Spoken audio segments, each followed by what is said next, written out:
नमस्कार दोस्तों कई सारे वीडियो में घर का लोड कैसे कैलकुलेट करते हैं इस पे कमेंट आया था कि सर घर के सारे उपकरण को कैलकुलेट करते हैं, क्या स्टेबलाइजर को नहीं जोड़ते हैं, क्या स्टेबलाइजर घर के लोड में कैलकुलेट नहीं करना चाहिए। तो दोस्तों आज उस विषय में बात करेंगे और हम स्टेबलाइजर किन किन चीज़ों पे यूज करना चाहिए और किन चीज़ों पे नहीं यूज करना चाहिए उस विषय में बात करेंगे। और स्टेबलाइजर के इनपुट में कितना करंट होता है और आउटपुट में कितना करंट होता है इस विषय में बात करेंगे। तो दोस्तों बने रहिए वीडियो के लास्ट तक। वीडियो को लाइक कर दीजिएगा और अगर चैनल पर नए हो तो चैनल को सब्सक्राइब करके ऑल बेल नोटिफिकेशन प्रेस कर लीजिएगा, क्योंकि इसी तरह का टेक्निकल वीडियो मैं अपने चैनल पे लाता रहता हूँ। हमने एक ऑटो ट्रांसफार्मर जो स्टेबलाइजर के अंदर लगा होता है ट्रांसफार्मर, उसका हमने एक डायग्राम बना दिया है और उसका इनपुट और आउटपुट दिखा दिया है।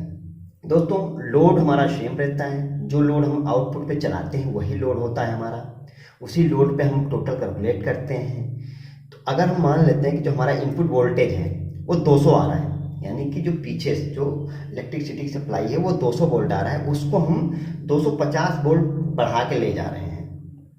अगर हमें रिक्वायर्ड 250 वोल्ट की है तो हम 200 इनपुट 200 और आउटपुट 250 ले जा रहे हैं। या फिर कहीं कहीं ऐसा भी होता है दोस्तों कि देखेंगे आपकी जो ये स्टेबलाइजर होता है आपका, कुछ तो ऑटोमेटिक होते हैं, कुछ मैनुअली होते हैं। तो मैनुअली में हमें वोल्टेज सेट करना होता है कि हमें एक रोटरी लगी होती है, रोटरी स्विच जो होती है, रोटरी के माध्यम से हमें जो है उसमें वोल्टेज सेट करना होता है। मान लेते हैं कि 100 वोल्ट पीछे से आ रहा है और उसने जो है आपको 220 वोल्ट आपको दे रहा है, तो उसमें कितना डिफरेंट आएगा, कितना इनपुट पे कितना करंट आएगा और आउटपुट पे कितना करंट आएगा, कितना फायदा है कितना नुकसान स्टेबलाइजर लगाने से और किन किन चीज़ों पे स्टेबलाइजर आपको लगाना चाहिए। तो सबसे पहले दोस्तों हम बात करते हैं कि इनपुट करंट की, यानी कि जो V1 है हमारा, ये जो हमारा एक ऑटो ट्रांसफार्मर में सिंगल वाइंडिंग होती है, बाकी ट्रांसफार्मर में आपकी दो वाइंडिंग होती है, प्राइमरी और सेकेंडरी। लेकिन जो ऑटो ट्रांसफार्मर होते हैं जो स्टेबलाइजर के अंदर में यूज किया जाता है उसमें सिंगल वाइंडिंग होती है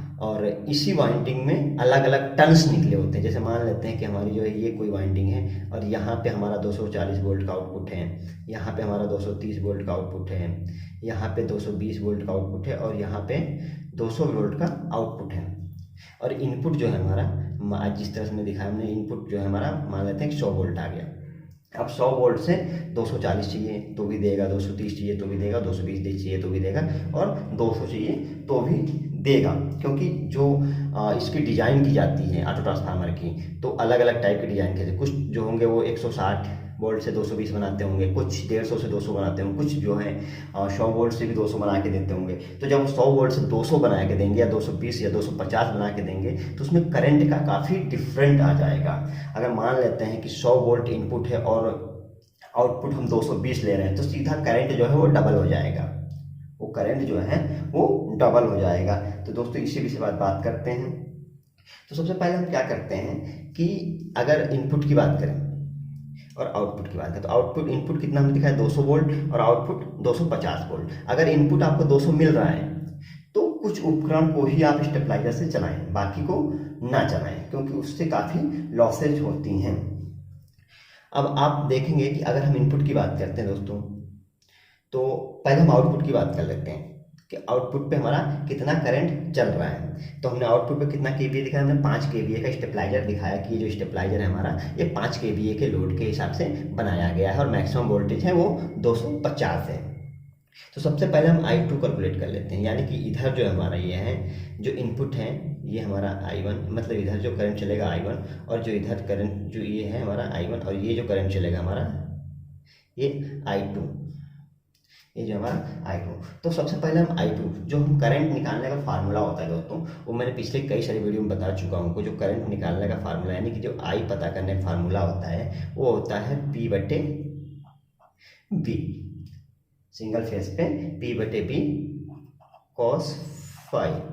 तो अब यहाँ पे हम P/B के हिसाब से, तो V जो हमारा P है वो कितना है, जो हमारा KVA में जो हम पावर की बात कर रहे हैं तो हमारा कितना है, ये है हमारा 5 KVA और जो हमारा V है वो कितना है, वो है हमारा 250 वोल्ट।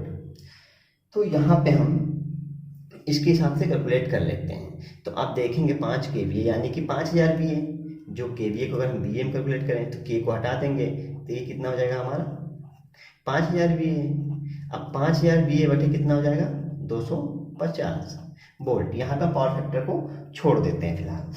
तो अब आप देखेंगे सीधा सीधा कैलकुलेट करेंगे तो यहाँ पे जो करंट चलेगा कितना चलेगा 20 एम्पियर। कितना करंट चल रहा है 20 एम्पियर।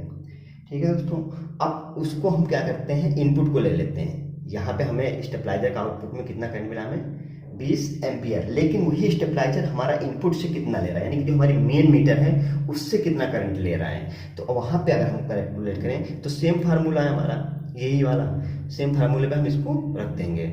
यहाँ पे हमने निकाला I2, अब हम निकाल लेते हैं यहाँ पे I1, यानी कि जो इनपुट करंट है, जो हमारा जो स्टेबलाइजर का जो है वो इनपुट करंट है वो कितना है।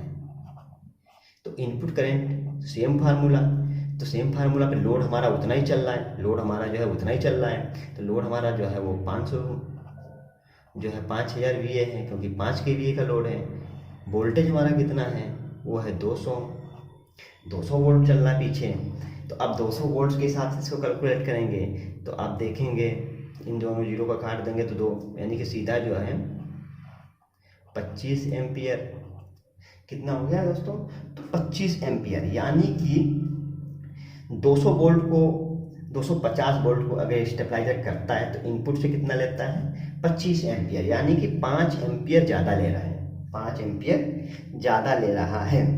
यहाँ पे क्या होता है दोस्तों कि जब भी कोई ट्रांसफार्मर पे इस तरह की चीज़ें जो है कैलकुलेट की जाती हैं ट्रांसफार्मर पे, तो वहाँ पे क्या होता है कि जब वोल्टेज बढ़ेगा तो करंट घटेगा, और जब वोल्टेज घटेगा तो करंट बढ़ेगा, क्योंकि ये बढ़ा के दे रहा है, एक तरफ से स्टेप अप कर रहा है। क्या कर रहा है स्टेप अप, यानी कि जो ये ट्रांसमिशन में जो काम कर रहा है वो स्टेप अप पर कर रहा है। तो आप देखेंगे दोस्तों कितने का डिफरेंट आ रहा है 5 एम्पियर का डिफरेंट आ रहा है। तो मेरा एक सजेशन है कि अगर आप कुछ ही चीज़ ही स्टेबलाइजर से चलाएं, जैसे आपका समर हो गया, क्योंकि इन चीज़ों में जो प्रॉब्लम आती है, जो समर है आपका, समर पे आप चला सकते हैं, या फिर आपका कोई टिल्लू पंप लगा हुआ है, टिल्लू पंप जो है वो चीज़ चलाएं आप। और घर में अगर फ्रिज को रिक्वायर्ड है, अगर जो आप फ्रिज चलाते हैं, तो अगर फ्रिज को रिक्वायर्ड है तो आप स्टेबलाइजर से चलाएं।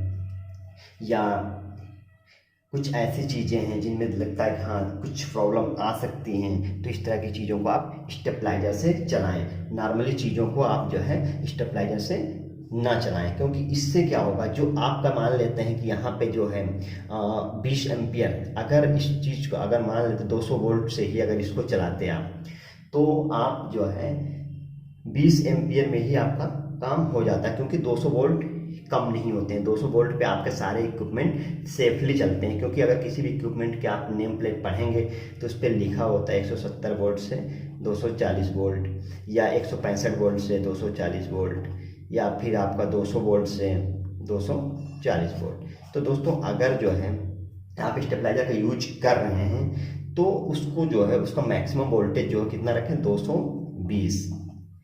220 वोल्ट मैक्सिमम रखें, ताकि वो इनपुट का करंट कम से कम ले सके और उसके जलने के चांस भी कम से कम रहें। आपने यहाँ पे देखा कि जो इनपुट करंट और आउटपुट करंट में 5 एम्पियर का डिफरेंस इनपुट में चल रहा था, 25 एम्पियर जो करंट था आपका वो इनपुट में था और 20 एम्पियर था आउटपुट में।